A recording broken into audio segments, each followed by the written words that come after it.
ರಾಜ್ಯಸಭೆಯ ವಿರೋಧ ಪಕ್ಷದ ನಾಯಕರಾದ ಮಲ್ಲಿಕಾರ್ಜುನ ಖರ್ಗೆಯವರು ಭಾಗಿಯಾಗಿದ್ದ ಉತ್ತರಾಖಂಡದ ಹಲ್ದಾನಿಯ ರಾಮಲೀಲಾ ಮೈದಾನದ ಕಾರ್ಯಕ್ರಮದ ವೇದಿಕೆಯನ್ನ ಹೋಮ ಹವನ ಮಾಡಿಸಿ ಸ್ಥಳ ಶುದ್ಧೀಕರಣಗೊಳಿಸಿ ಅಸ್ಪೃಶ್ಯತೆ ಆಚರಿಸಿದ ವಿಚಾರಕ್ಕೆ ಸಂಬಂಧಿಸಿದಂತೆ ಆರೋಪಿಗಳನ್ನು ಕೂಡಲೇ ಶಿಕ್ಷೆಗೆ ಗುರಿಪಡಿಸಬೇಕು ಎಂದು ಒತ್ತಾಯಿಸಿ ಕರ್ನಾಟಕ ರಾಜ್ಯ ದಲಿತ ಸಂಘರ್ಷ ಸಮಿತಿ ರಿಜಿಸ್ಟರ್ಡ್ ಜಿಲ್ಲಾ ಶಾಖೆ ಕಲಬುರಗಿ ವತಿಯಿಂದ ಪ್ರತಿಭಟನೆ ನಡೆದಿದೆ. ಜಾತಿವಾದಿಗಳ ಕೃತ್ಯವನ್ನ ಖಂಡಿಸಿದ ಪ್ರತಿಭಟನಾಕಾರರು ಸಂವಿಧಾನ ಜಾರಿಗೆ ಬಂದು 77 ವರ್ಷಗಳಾದರೂ ಸಹ ದೇಶದಲ್ಲಿ ಅಸ್ಪೃಶ್ಯತೆ ಜೀವಂತವಾಗಿದೆ ಅನ್ನೋದಕ್ಕೆ ಈ ಘಟನೆ ಸಾಕ್ಷಿಯಾಗಿದೆ. ಖರ್ಗೆ ಅವರ ಮನಸ್ಥಿತಿಯನ್ನು ಕುಗ್ಗಿಸುವ ಹುನ್ನಾರವನ್ನ ಕರ್ನಾಟಕ ರಾಜ್ಯ ದಲಿತ ಸಂಘರ್ಷ ಸಮಿತಿ ಸಹಿಸಿಕೊಳ್ಳುವುದಿಲ್ಲ. ಅಟ್ರಾಸಿಟಿ 1989ರ ಅಸ್ಪೃಶ್ಯತೆ ಆಚರಣೆ ವಿರೋಧಿ ಕಾಯ್ದೆಯಡಿ ಪ್ರಕರಣ ದಾಖಲಿಸಿ ಆರೋಪಿಗಳನ್ನು ಬಂಧಿಸಬೇಕು. ಇಲ್ಲವಾದಲ್ಲಿ ಮುಂದಿನ ದಿನಗಳಲ್ಲಿ ದೇಶ ಮತ್ತು ರಾಜ್ಯದಾದ್ಯಂತ ಕರ್ನಾಟಕ ರಾಜ್ಯ ದಲಿತ ಸಂಘರ್ಷ ಸಮಿತಿ ಉಗ್ರ ಹೋರಾಟಕ್ಕೆ ಅಣಿಯಾಗುತ್ತದೆ ಎಂದು ಸರ್ಕಾರವನ್ನ ಎಚ್ಚರಿಸಿದ್ದಾರೆ. ಡಾಕ್ಟರ್ ಬಿಆರ್ ಅಂಬೇಡ್ಕರ್ ವೃತ್ತದಿಂದ ಜಿಲ್ಲಾಧಿಕಾರಿಗಳ ಕಚೇರಿವರೆಗೆ ಬೃಹತ್ ಪ್ರತಿಭಟನಾ ಮೆರವಣಿಗೆ ಮೂಲಕ ಸಾಗಿ ಜಿಲ್ಲಾಧಿಕಾರಿಗಳ ಮೂಲಕ ಪ್ರಧಾನಮಂತ್ರಿ ನರೇಂದ್ರ ಮೋದಿ ಅವರಿಗೆ ಮನವಿಯನ್ನ ಸಲ್ಲಿಸಲಾಗಿದೆ. ಹೋರಾಟದಲ್ಲಿ ಕರ್ನಾಟಕ ರಾಜ್ಯ ದಲಿತ ಸಂಘರ್ಷ ಸಮಿತಿ ರಾಜ್ಯ ಸಂಚಾಲಕರು ಬೆಂಗಳೂರು ಮತ್ತು ಬಿಸಿ ವಾಲಿ, ಡಾಕ್ಟರ್ ಡಿಜಿ ಸಾಗರ್, ಸುರೇಶ್ ಹಾದಿಮನಿ ಸೇರಿದಂತೆ ಹಲವಾರು ಮಂದಿ ಭಾಗಿಯಾಗಿದ್ದರು. ಪಿಆರ್ ಗುಡಿಮನಿ, ಕರ್ನಾಟಕ ರಾಜ್ಯ ವರದಿಗಾರರು. ಜೈ ಭೀಮ್ ನ್ಯೂಸ್ 24x7 ಇದು ಬಹುಜನರ ನ್ಯಾಯಕ್ಕಾಗಿ.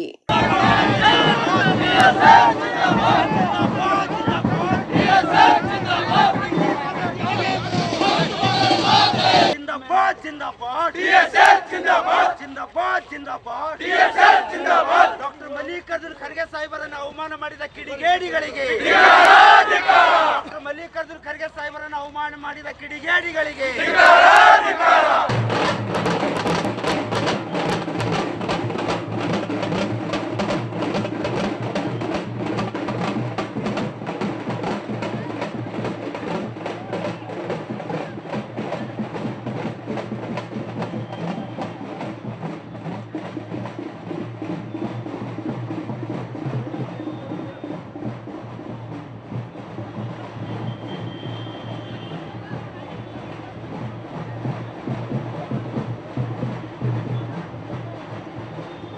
ಮಲ್ಲಿಕಾರ್ಜುನ ಖರ್ಗೆ ಅವರನ್ನು ಅವಮಾನ ಮಾಡಿದ ಕಿಡಿಗೇಡಿಗಳಿಗೆ, ಉತ್ತರಾಖಂಡದಲ್ಲಿ ಡಾಕ್ಟರ್ ಮಲ್ಲಿಕಾರ್ಜುನ ಖರ್ಗೆ ಅವರನ್ನು ಅವಮಾನ ಮಾಡಿದ ಕಿಡಿಗೇಡಿಗಳಿಗೆ.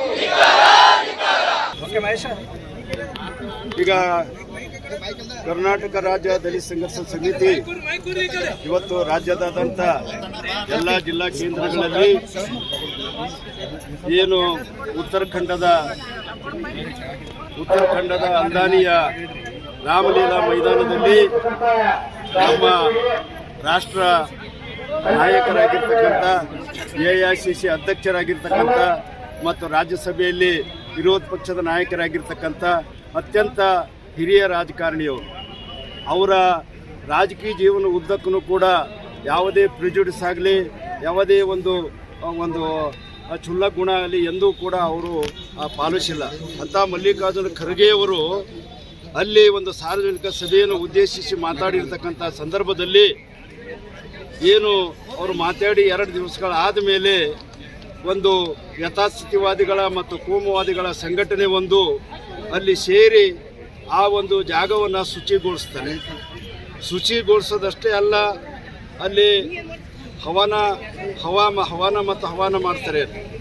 ಇಂಥ ಒಂದು ದುರ್ಘಟನೆಯನ್ನು ಅಲ್ಲಿ ನಡೆದಿರ್ತಕ್ಕಂಥದ್ದು ನಮ್ಮ ದೇಶದ ಪ್ರಜಾಪ್ರಭುತ್ವಕ್ಕೆ ಮತ್ತು ನಮ್ಮ ದೇಶದ ಸಂವಿಧಾನಕ್ಕೆ, ನಮ್ಮ ದೇಶದ ಪವಿತ್ರವಾದ ಕಾನೂನುಗಳಿಗೆ ಅವರು ಮಾಡಿರ್ತಕ್ಕಂಥ ದೊಡ್ಡ ಅಪಮಾನ. ಆ ದೊಡ್ಡ ಅಪಮಾನವನ್ನು ಈ ನಾಗರಿಕ ಸಮಾಜವನ್ನು ನಾವು ಸಹಿಸ್ಕೊಳ್ಳೋಕ್ಕೆ ಸಾಧ್ಯ ಇಲ್ಲ. ಒಂದು ಇಂಡಿಕೇಶನ್ ಅದು ಮಲ್ಲಿಕಾರ್ಜುನ ಖರ್ಗೆ ಅವ್ರಿಗೆ ಆಗಿರ್ತಕ್ಕಂಥ ಈ ದುರ್ಘಟನೆಯನ್ನು ಇಡೀ ಸಮಾಜ ವ್ಯವಸ್ಥೆಯ ಒಂದು ಕನ್ನಡಿಯನ್ನು ತೋರಿಸ್ತದೆ. ಯಥಾಸ್ಥಿತಿವಾದಿಗಳು, ಮನುವಾದಿಗಳು ಜಾತಿ ವ್ಯವಸ್ಥೆಯನ್ನು, ಅಸ್ಪೃಶ್ಯತೆಯನ್ನು, ಶೋಷಣೆಯನ್ನು ಪೋಷಣೆ ಮಾಡ್ಕೊಂಡೇ ಬರ್ತಾ ಇದ್ದಾರೆ. ಸಂವಿಧಾನ ಜಾರಿಗೆ ಬಂದ ನಂತರ ಅದನ್ನು ಎಲ್ಲನೂ ಕೂಡ ಅಬಾಲಿಸಿ ಮಾಡಿದೆ.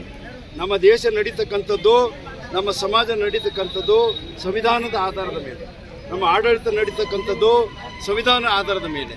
ಅದು ಸಂವಿಧಾನಕ್ಕೆ ಅಪಚಾರ ಎಸಗಿರ್ತಕ್ಕಂಥದ್ದು, ಸಂವಿಧಾನದ ಫೋರ್ಸ್ಲಿಂದ ಮಾಡಿರ್ತಕ್ಕಂಥ ಕಾನೂನುಗಳನ್ನು, ಕಾಯ್ದೆಗಳನ್ನು ಇವತ್ತು ಮೂಲೆ ಗುಂಪು ಮಾಡಿ ಯಥಾಸ್ಥಿತಿವಾದಿಗಳು ಬಹಿರಂಗವಾಗಿ ಅವರು ಗುಡಿ ಗುಂಡರುಗಳು ಮತ್ತು ಅವ್ರ ಮನೆ ಒಳಗಡೆ ಕಂಪೌಂಡ್ ಒಳಗಡೆಗೆ ಮಾಡ್ಕೊಳ್ತಾರೆ. ಆದರೆ ಬಹಿರಂಗವಾಗಿ ಒಂದು ಸಾರ್ವಜನಿಕ ಒಂದು ಮೈದಾನವನ್ನೇ ಬಿಡಲಿಲ್ಲ. ಅವರು ಮೈದಾನವನ್ನು ಶುಚಿಗೊಳಿಸಿರ್ತಕ್ಕಂಥದ್ದು ಅತ್ಯಂತ ಈ ದೇಶಕ್ಕೆ ಮಾಡಿರ್ತಕ್ಕಂಥ ಅಪಮಾನ. ಇದನ್ನು ಕೇಂದ್ರ ಸರ್ಕಾರ ಸಹಿಸಿಕೊಳ್ಬಾರ್ದು.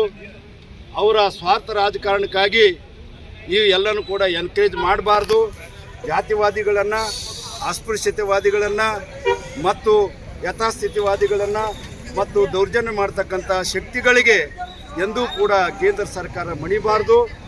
ಮತ್ತು ಇಲ್ಲಿವರೆಗೂ ಕೂಡ ಬಹಿರಂಗವಾಗಿ ನಮ್ಮ ಮಾನ್ಯ ಪ್ರಧಾನಮಂತ್ರಿಗಳು ಒಂದೇ ಒಂದು ಮಾತನ್ನು ಬಹಿರಂಗವಾಗಿ ಖರ್ಗೆಯವರಾಗಿರ್ತಕ್ಕಂಥ ಅಪಮಾನ ಬಗ್ಗೆ ಆಗಲಿ, ಆ ಘಟನೆ ಬಗ್ಗೆ ಆಗಿ ಮಾತಾಡಿಲ್ಲ.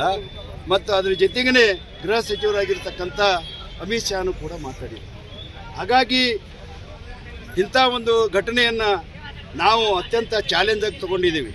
ಈ ದೇಶವನ್ನು ಜಾತಿ ಕಾರಣಕ್ಕಾಗಿ ನಮ್ಮನ್ನು ತಳ್ಳಲ್ಪಟ್ಟು ದೂಷಿಸಲ್ಪಟ್ಟು ಊರ ಹೊರಗಡೆ ಇಟ್ಟಿರ್ತಕ್ಕಂಥ ವ್ಯವಸ್ಥೆಯನ್ನು ಮತ್ತು ಹಿಂದುಳಿದ ದಲಿತ ಅಲ್ಪಸಂಖ್ಯಾತರ ಬಹುಸಂಖ್ಯಾತರಿಗೆ ಆಗ್ತಕ್ಕಂಥ ಅಪಮಾನವನ್ನು ನಾವು ಸಹಿಸಿಕೊಳ್ಳೋದಿಲ್ಲ.